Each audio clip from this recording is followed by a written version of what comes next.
রমজান মানে ভিন্ন মাস, রমজান মানে আলাদা মাস, রমজান মানে আখিরাতের মাস, রমজান মাসে প্রস্তুতির মাস, রমজান মানে মেহনতের মাস, রমজান মানে আল্লাহর মাঝে নিজেকে হারিয়ে ফেলার মাস। এটাই মাহে রমজান। আর যারা ইমানদার ভাইয়া, যাদের কবর আখিরাত মনে আছে, যারা পরকালকে বিশ্বাস করে, দিবানিশি জাহান্নামের ভয়ে যারা কাঁদে, যারা জান্নাতের আশা করে, খোদার কসম তাদের কাছে রমজান সর্বশ্রেষ্ঠ মাস। সারা বছর আমরা কিতাবে পড়ছি আল্লাহর প্রিয় বান্দারা, আল্লাহর নেক বান্দারা সারা বছর দিলে দিলে অপেক্ষা করতেন, আল্লাহ আরেকটা রমজান হায়াত দেন, আরেকটা রমজান হায়াত দেন, আরেকটা রমজান, আরেকবার সবে কদর পেতে চাই, আরেকবার এতেকাফ করতে চাই, আরেকবার মাওলা তারাবি পড়তে চাই, আরেকবার 70 গুণ নেকি সব কিছুতে আমি অর্জন করতে চাই। আমার আরেকবার সুযোগ দেন। আমার আখিরাত লম্বা মাওলা, আমার পরকাল লম্বা, অতএব আমাকে আরেকটু সুযোগ দেন। এজন্য রমজান মাস এটা বড় মুবারক মাস, এটা দামি মাস মুমিনের কাছে। সবার কাছে একরকম না, সবার কাছে একরকম না বাবা। যার কাছে যেমন কদরও করে তেমন। আমার একজন উস্তাদ আছেন হযরত মাওলানা মুফতি মুস্তফা মাহমুদি, কুমিল্লা বাগমারা লালমাই এলাকার অনেক বড় আল্লাহওয়ালা হুজুর, আমার উস্তাদ।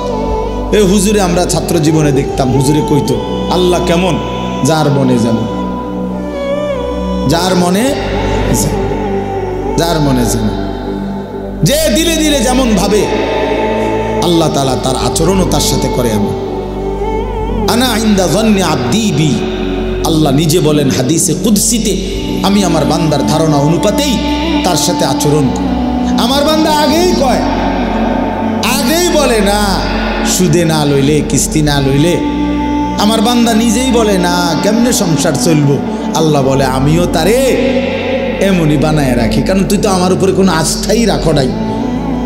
তুমি আস্থা রাখছো সুদের উপরে, কিস্তির উপরে, তো তুমি যেমন আমার আচরণও তেমন, আমার আচরণও তেমন। সব ব্যাপারে বান্দা আল্লাহ তাআলার ব্যাপারে ধারণা রাখে যেমন, আল্লাহ তাআলাও তার সাথে আচরণ করে তেমন। তো এই জন্য বললাম মাহে রমজান আমাদের জীবনের সর্বশ্রেষ্ঠ মুমিনের কাছে গুরুত্বপূর্ণ মাস। ইমানদারের হৃদয় এটা, ইমানদারের কলজা এটা, ইমানদারের অপেক্ষা এটা। আমাদের প্রিয় নবী সাল্লাল্লাহু আলাইহি ওয়াসাল্লাম একটানা 2 মাস লাগাতার আল্লাহর কাছে রমজান ভিক্ষা চাইতেন। 2টা মাস, আল্লাহুম্মা বারিক লানা ফি রাজাবা ওয়া শাবান ওয়া বাল্লিগনা রমাদান।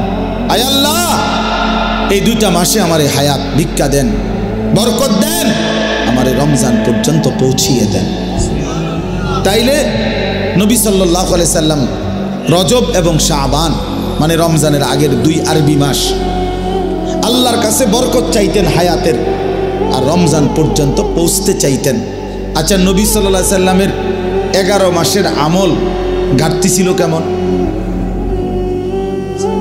নবী সাল্লাল্লাহু আলাইহি সাল্লাম 24 ঘন্টার মধ্যে গাফেল থাকতেন কখন?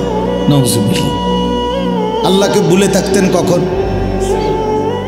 এক বুজুর্গকে জিজ্ঞাসা করছিল যে আল্লাহ নবী সাল্লাল্লাহু আলাইহি সাল্লাম তসবিহ ব্যবহার করতেন, যে আমরা যে তসবিহ গুনি, তখন উনি চমৎকার উত্তর দিছে যে শোনো বাবা, তসবিহ তো ব্যবহার করে সে যে আল্লাহকে ভুলে যায়, ফলে তসবিহ হাতে থাকলে এই তসবিহ তারে আল্লাহর কথা মনে করায় দেয়, তখন সে আবার পড়ে, আবার ভুলে যায়, আবার তসবিহ দেখলে মনে পড়ে।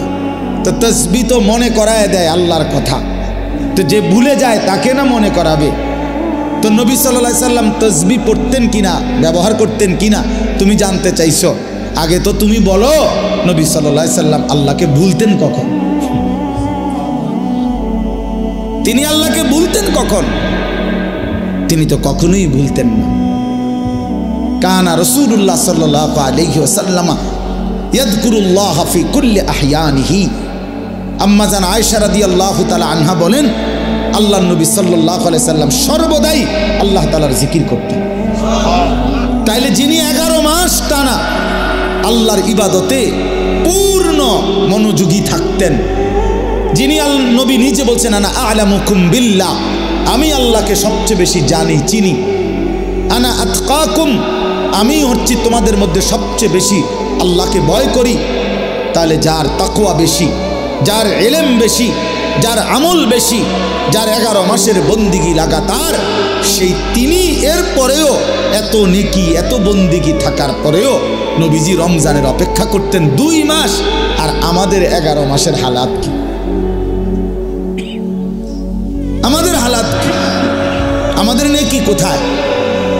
আমাদের গুনার ভিড়ে নেকি তো খুঁজে পাওয়া যাবে না, নেকি তো খুঁজে পাওয়া যাবে না।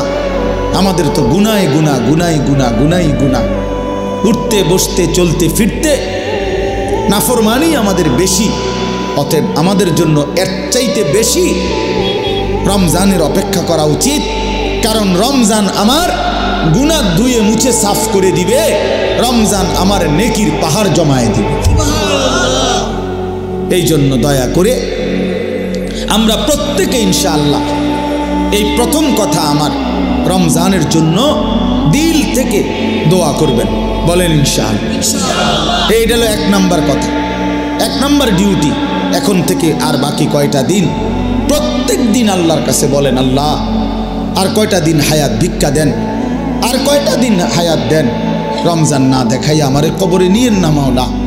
আমি রহমত মাগফিরাত নাজাত পেতে চাই, আমি 70 নেকি পেতে চাই, আমি সবে কদর পেতে চাই, আমি ইতিকাফ পেতে চাই, আমি রমজানের রহমত মাগফিরাত নাজাত পেতে চাই।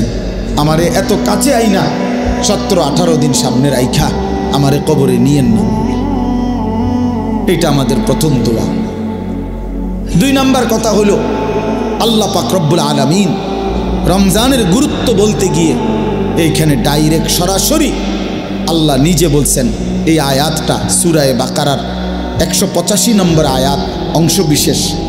আল্লাহ তাআলা বলেন, শাহরু রমাদান, এই যে রমজান মাস, শাহরু অর্থ মাস, রমাদান মানে রমজান। তো রমজান মাস, এই কথাটা আল্লাহ পাক এই মাসটার এতটা দাম যে আল্লাহ নিজেই এই মাসের নাম উল্লেখ করেছেন। এই কোরআনুল কারিমে আরবি 12 মাসের মধ্যে আর কোনো মাসের নাম কোরআনে নাই, শুধু এইটাই আছে। মুহররম, সফর, রবিউল আউয়াল, রবিউল সানি, আরও মাস আছে না আরবি, এগুলোর নাম নাই। শুধু এই রমজান মাসের নামই আল্লাহ উল্লেখ করছে, শাহরু রমাদান, রমজান মাস। অতএব যেটা আল্লাহ উচ্চারণ করছেন সেটা দামি, দামি কি না বলেন? 2, আমাদের নবীজির জবানে রমজান শব্দ উচ্চারণ হয়েছে কিনা? নবীজি বারবার বলছেন, ইজা দাখালা রমাদান, যখন রমজান আসে, ফুতিহাত আবওয়াবুর রাহমা আবওয়াবুল জান্নাহ, রহমতের সব দুয়ার আল্লাহ খুলে দেয়, জান্নাতের সব দুয়ার আল্লাহ খুলে দেয়। ওয়াগুল্লিকাত আবওয়াবুন নার, জাহান্নামের দরজা বন্ধ করে দেয়। ওয়াসুলসিলাতিশ শায়াতিন, শয়তানগুলোকে শেকলে বন্দী করে দেয়। এটা মজার বিষয় হইল, মনে করেন এদিক দিয়া ওই পাশ থেকে কোনো খান দিয়া বাইর হইবার কোনো ব্যবস্থা নাই, রাস্তা কেবল একটাই, আপনাকে এদিক দিয়ে বাইর হইতে হইব, ঢুকবেন কেবল এটাই, এদিক দিয়েই ঢুকতে হবে। তা আল্লাহ যেন রমজান মাসে জাহান্নামের সব দরজা বন্ধ করে দেয়, শয়তানগুলোকে শেকলে বন্দি করে ফেলে। এবার আল্লাহ যেন বলে, বান্দা এটা রমজান, যেদিক দিয়েই আমল শুরু করবা, যে এলাকার থেকে আমল শুরু করবা, মানে আমার জান্নাতের দিকে হাঁটা শুরু করবা, তো কোনোখানে বাঁচবে না, কোনোখানে ভুল হবে না, পথ হারাইবা না, রাস্তা ভুল হবে না, অন্য কোনো দরজা দিয়ে ঢুকার সম্ভাবনা নাই। শুধু খোলা যেই দরজা, এটা শুধুই জান্নাতেরই দরজা, ঢুকলে শুধু জান্নাতেই ঢুকবে,